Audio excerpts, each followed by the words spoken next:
To education hub. आज हम science, जो कि बहुत ही महत्वपूर्ण प्रश्न है और सभी का उत्तर सहित है।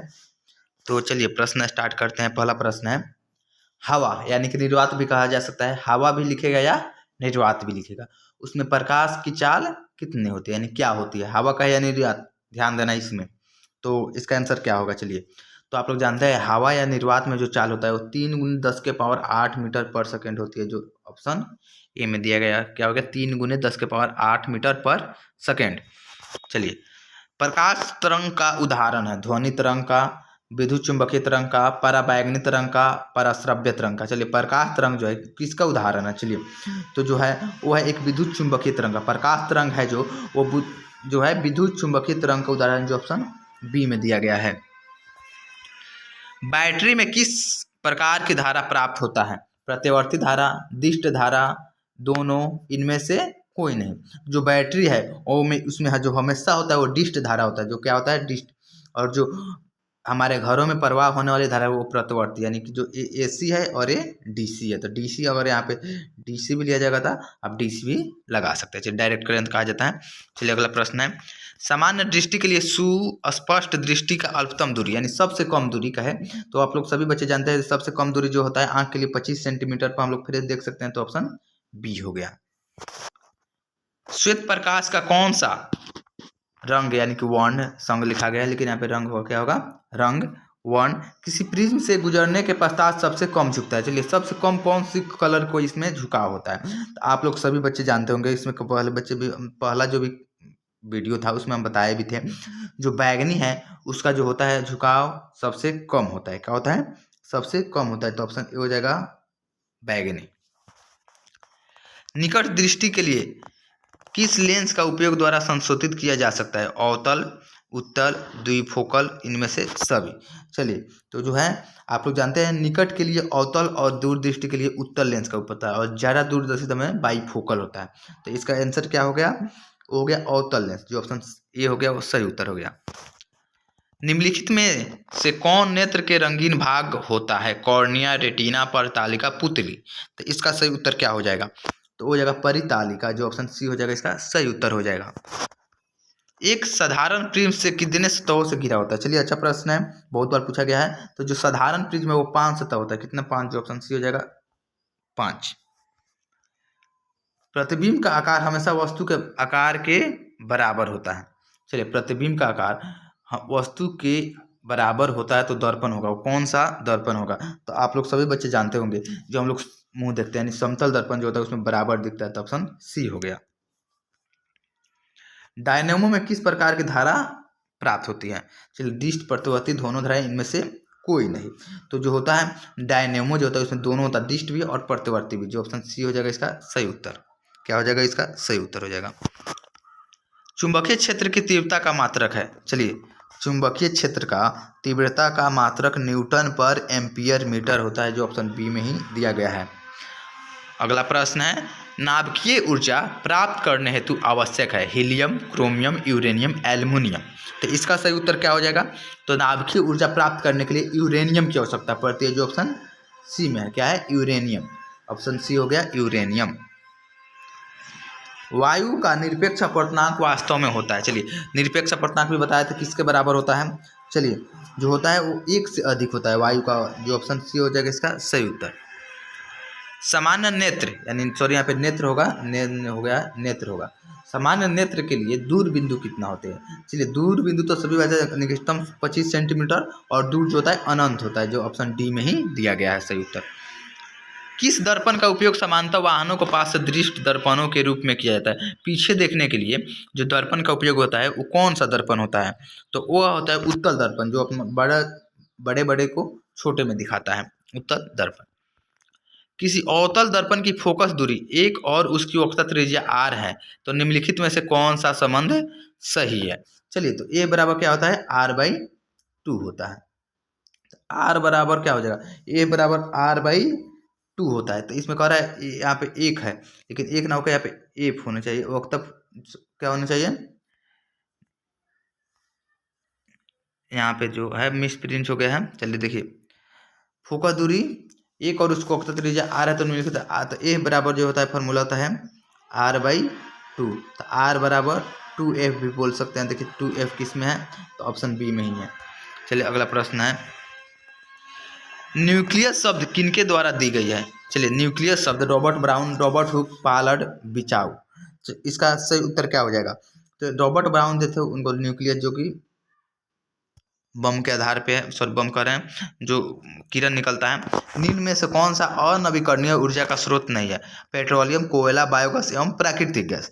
तो इसका कौन सा उत्तर सही है, जो बायोगैस है वो अनवीकरणीय ऊर्जा का स्रोत नहीं है, जो ऑप्शन सी हो गया। अवतल दर्पण के सामने वस्तु को कहाँ रखा जाए ताकि प्रतिबिंब उल्टा, वास्तविक तथा समान आकार का बने। चलिए सभी बच्चे जानते हैं इसमें जो होता है वक्ता केंद्र पर, यानी कि सी पर अगर वस्तु को रखा तो उतना ही प्रतिबिंब और उसी पे बनेगा, तो ऑप्शन इसका हो गया सी। तारे क्यों टिमटिमाते, किसके कारण, वायुमंडलीय परिवर्तन, वायुमंडलीय परिवर्तन, वायुमंडलीय अपवर्तन, कुल अपवर्तन। तो वायुमंडलीय अपवर्तन के कारण तारे जो होते हैं हम लोग को टिमटिमाते हुए दिखाई पड़ते हैं, ऑप्शन सी हो गया इसका सही उत्तर। मानव नेत्र के लिए दृष्टि का अस्तित्व होता है। चलिए मानव नेत्र में यानी जो दृष्टि का अस्तित्व होता है कितना होता है, चलिए 1/10 सेकेंड होता है, जो ऑप्शन ए हो जाएगा इसका। विद्युत का अच्छा चालक कौन है, लकड़ी, प्लास्टिक, कार्बन एवं चांदी। तो चांदी जो होता है सबसे अच्छा चालक होता है, इसका डी हो गया उत्तर। शुष्क सेल में ऋण इलेक्ट्रोड बना होता है, तांबे का, कार्बन का, जस्ता का, इनमें से कोई नहीं, तो वो हो जाएगा कार्बन का, जो ऑप्शन बी में ही दिया गया है। एक जूल का मान होता है कितना कैलोरी होता है, चलिए बताइए। एक जूल का जो मान होता है वह 0.24 कैलोरी होता है, जो ऑप्शन ए में दिया गया है। जल विद्युत संयंत्र किस ऊर्जा को विद्युत ऊर्जा में रूपांतरित करता है। जो जल विद्युत संयंत्र है वो किस ऊर्जा को करता है, तो वो स्थितिज ऊर्जा को करता है रूपांतरित, जो ऑप्शन डी है इसका सही उत्तर हो जाएगा। क्या हो जाएगा, ऑप्शन डी। विद्युत बल्ब में कौन सी गैस भरी रहती है, तो सभी जानते हैं निष्क्रिय गैस, अक्रिय गैस का है, वो हो जाएगा नोबल गैस का है, तो ऑप्शन सी हो जाएगा। निष्क्रिय गैस का है, नोबल गैस का है एवं अक्रिय गैस का है, तो कोई कहा जा सकता है। इलेक्ट्रॉन पर आवेश होता है, यह तो हमेशा जानते हैं माइनस में होता है, पर कितना कूलम्ब होता है, चलिए बताइए, जो बच्चे जानते हो कमेंट कीजिए। चलिए तो जो होता है इलेक्ट्रॉन पर आवेश जो होता है -1.6, यहाँ पे पॉइंट होगा, यहाँ पे क्या होगा पॉइंट, 1.6 इंटू 10⁻⁻⁰ कूलम्ब होता है, तो ऑप्शन सी हो गया इसका सही उत्तर। काली चूना का रासायनिक अनुसूत्र क्या होता है, चलिए काली चूना का जो रासायनिक अनुसूत्र होता है वो CaO होता है, जो ऑप्शन बी हो जाएगा वो सही उत्तर हो जाएगा। जल में विद्युत अपघटन में कैथोड पर कौन सा गैस मुक्त होता है, ऑक्सीजन, हाइड्रोजन, ऑक्सीजन और हाइड्रोजन दोनों, ओजोन। तो इनमें से कौन होगा, तो होगा ऑक्सीजन गैस होता है, जो ऑप्शन ए हो जाएगा सही उत्तर हो जाएगा। बेकिंग सोडा का रासायनिक सूत्र क्या है, चलिए बेकिंग सोडा खाने वाला सोडा, उसका होता है NaCO3 होता है, जो ऑप्शन ए हो जाएगा इसका सही उत्तर हो जाएगा। खाने वाला सोडा या का है, बेकिंग सोडा का है। चलिए अगला प्रश्न देखा जाए, जब किसी अभिक्रिया के समय किसी पदार्थ में ऑक्सीजन की वृद्धि होती है तो निम्नलिखित में क्या कहा जाता है, उपचयन, अपचयन, संचरण, इनमें से कोई नहीं। तो इसका उत्तर क्या हो जाएगा, तो इसका उत्तर हो जाएगा उपचयन, जो ऑप्शन ए हो जाएगा इसका सही उत्तर हो जाएगा। विरंजक चूर्ण का रासायनिक सूत्र क्या है, चलिए विरंजक चूर्ण, अच्छा प्रश्न बहुत बार पूछा गया है, तो CaOCl होता है। CaOCl का या Cl का 2 लिखा जाता है, तो CaOCl2 कहा जा सकता है। धातु की प्राकृतिक होती है, विद्युत धनात्मक, विद्युत ऋणात्मक, उदासीन, कोई नहीं। चलिए बताया था हम लोग, धातु जो होता है हमेशा धनात्मक होता है और धातु होता है ऋणात्मक होता है, तो इसका ऑप्शन ए है विद्युत धनात्मक, जो ऑप्शन ए हो जाएगा सही उत्तर हो जाएगा। आधुनिक आवर्त सारणी में कौन सा आवर्त अभी तक अधूरा है, चलिए इसमें कौन सा जो आवर्त सारणी पीरियोडिक टेबल है उसमें कौन सा जो गैस है वो 7वां आवर्त है, जो ऑप्शन डी हो जाएगा। जो इसमें नीचे भी लैंथेनाइड एवं एक्टिनाइड दिया है, तो 7वां आवर्त हो जाता है। COOH अभिक्रियाशील मूलक को क्या कहते हैं, COOH ये आप लोग जानते हैं अम्ल है, COOH क्या है, एक अम्ल है, आप लोग याद भी किए होंगे, तो क्या हो जाएगा इसका सही उत्तर, चलिए कमेंट कीजिए। तो अम्ल है, जो ऑप्शन बी में ही दिया गया है। CHOOH ये सब पूछता है तो आप लोग याद कर लीजिएगा क्रियाशील मूलक। अभी तक ज्ञात तत्वों की संख्या कितनी है, चलिए अभी तक तो ज्ञात 118 हो जाए, लेकिन आपके किताब के अनुसार जो है, आप लोगों की किताब के अनुसार 114 का ज्ञात किया गया है, तो आप लोग ऑप्शन में 114 ही मारेंगे, जो ऑप्शन ए में सही दिया गया है। यदि किसी तत्व की परमाणु संख्या 12 है तो उसकी संयोजकता क्या होगी, चलिए तो संयोजकता निकालने के लिए 2 8 बताए थे और 2, तो अंतिम में 2 इलेक्ट्रॉन है, तो इसकी संयोजकता 2 ही हो जाएगी, तो ऑप्शन बी हो जाएगा इसका सही उत्तर। और 4 से ऊपर है तो घटा लेंगे 8 से। पेंसिल बनाने में कार्बन में किस अपरूप का प्रयोग किया जाता है? चारकोल, ग्रेफाइट एवं आइसोप्रोपिन। तो इसमें किसका उपयोग किया जाता है? और सभी बच्चे जानते हैं ग्रेफाइट जो होता है उसका उपयोग किया जाता है, जो विद्युत का सुचालक भी होता है। सिनेबार अयस्क है, किसका अयस्क है? चलिए बताइए, कमेंट कीजिए। जो सिनेबार है वो अयस्क है, वो पारद का है, जो ऑप्शन सी है। मेंडलीव के आवर्त नियम के अनुसार तत्वों के गुणधर्म निम्नलिखित में से किसके आवर्त फलन होते हैं? मेंडलीव के अनुसार हमको बताना है, वो परमाणु संख्याओं के अनुसार होते हैं, जो ऑप्शन ए हो जाएगा, सही उत्तर हो जाएगा।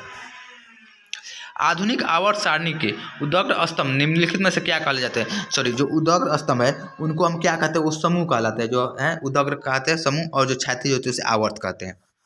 चलिए, अम्लराज में सांद्र HCl और HNO3 का अनुपात निम्नलिखित में से क्या था? तो दोनों का निकालिएगा तो 3:1 होगा, जो ऑप्शन डी हो जाएगा।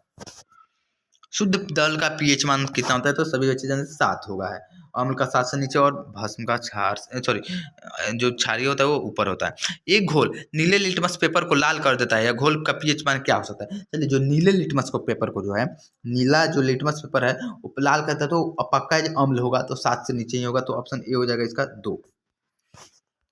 बेंजीन का अणुसूत्र क्या होता है? C6H6 होता है, जो क्लोज होता है, एरोमेटिक ऐसे होता है। चलिए, अगला प्रश्न है, बेकिंग पाउडर का मिश्रण है। चलिए, बेकिंग पाउडर, इसमें 4 ऑप्शन दिए गए, चारों में से सही उत्तर बताइए। तो जो बेकिंग पाउडर है वो NHCO3 एवं टार्ट्रिक अम्ल का मिश्रण होता है, जो ऑप्शन डी में ही दिया गया है। निम्नलिखित में कौन सा प्राकृतिक सूचक है? हल्दी, मिथिल ऑरेंज, फेनोक्सिलिन, इनमें से कौन सा? हल्दी जो होता है सभी घर में जो प्राकृतिक सूचक होता है वो बताता है, तो ऑप्शन ए हो गया इसका सही उत्तर। बॉन्ड OH अभिक्रियाशील मूलक वाले यौगिक का नाम क्या है? बॉन्ड OH को अल्कोहल कहते हैं, ऑप्शन बी हो गया। मिथेनोइक अम्ल का सामान्य नाम क्या है? चलिए, मिथेनोइक अम्ल जो है उसका सामान्य नाम क्या होता है? तो होता है फॉर्मिक अम्ल। क्या होता है? फॉर्मिक अम्ल। सोने की परमाणु संख्या कितनी होती है? तो आप लोगों को बताए भी थे इसके पहले भी, जहाँ सोना का याद करना पड़ेगा, चांदी का भी याद करना पड़ेगा, और यहाँ पे प्रश्न आ ही गया। जो सोना का होता है 79 बताए थे, 79। अगला प्रश्न है, निम्न में कौन ऑक्सीकरण की क्रिया नहीं है? दहन, श्वसन, भोजन का पचना, अवक्षेपण। तो इनमें से कौन सा है जो अवक्षेपण जो है वो ऑक्सीकरण की क्रिया नहीं है? सरलतम हाइड्रोकार्बन क्या है? मीथेन, इथेन, प्रोपेन एवं ब्यूटेन। सरलतम हाइड्रोकार्बन बताना है, तो हम लोग आप लोग को बताए थे जो मीथेन होता है वो सरलतम हाइड्रोकार्बन होता है, ऑप्शन ए हो गया सही उत्तर। निम्नलिखित में कौन क्षारीय ऑक्साइड है? SO2, NO2, P2O5, Na2O। तो आप लोग बता भी दिए, यहाँ पे दिख भी रहा है, इसका सही उत्तर कमेंट कीजिए। जो होता है सोडियम आ गया इसमें, तो क्षारीय हो गया Na2O। धोने वाला का सोडा का आणविक सूत्र क्या होता है? चलिए, इसमें तो आप लोग बताए थे भी, इसके पहले भी प्रश्न में भी, धोने वाला सोडा जो होता है उसका रासायनिक सूत्र Na2CO3 × 10H2 हमेशा होता है। निम्नलिखित में कौन अलैंगिक जनन की विधि है? बायोलॉजी का प्रश्न है। विखंडन, मुकुलन, द्विविखंडन, इनमें से सभी। तो इसका उत्तर क्या होगा? तो इसका उत्तर विखंडन भी होगा, मुकुलन भी होगा, द्विखंडन, तो इनमें से सभी मार दिया जाए। रंध्र का मुख्य कार्य क्या होता है? प्रकाश संश्लेषण, परिवहन, पोषण, गैसों का विनिमय एवं वाष्पोत्सर्जन। तो जो रंध्र है उनका क्या होता है? गैसों का विनिमय एवं वाष्पोत्सर्जन, जो ऑप्शन डी हो जाएगा इसका सही उत्तर। इनमें से किसकी उपस्थिति के कारण रक्त लाल दिखाई देता है? हीमोग्लोबिन के कारण, जो ऑप्शन सी हो जाएगा इसका सही उत्तर। डेंगू उत्पन्न करने वाले मच्छर किस तरह के जल में उत्पन्न होते हैं? तो गंदा जल में होते हैं। चलिए, ऑप्शन सी हो जाएगा गंदा जल। सबसे छोटी आंत स्रावी ग्रंथि मेंडुला, एंड्रिन, थायराइड एवं प्यूटरिन। तो इसका उत्तर क्या हो जाएगा? सही बताइए, कमेंट कीजिए। तो हो जाएगा प्यूटरी, जो ऑप्शन डी हो जाएगा सही उत्तर हो जाएगा। मानव जनन अंग किस आयु में परिपक्व एवं क्रियाशील होता है? चलिए, जो मानव जनन अंग होता है वो कितने आयु में परिपक्व होता है? वो 18 साल पर होते हैं। चलिए, तो ऐसा ही प्रश्न जो कि जरूरी है, इसके लिए इस चैनल को सब्सक्राइब करिए, दोस्तों को शेयर कीजिए और लाइक भी कीजिए।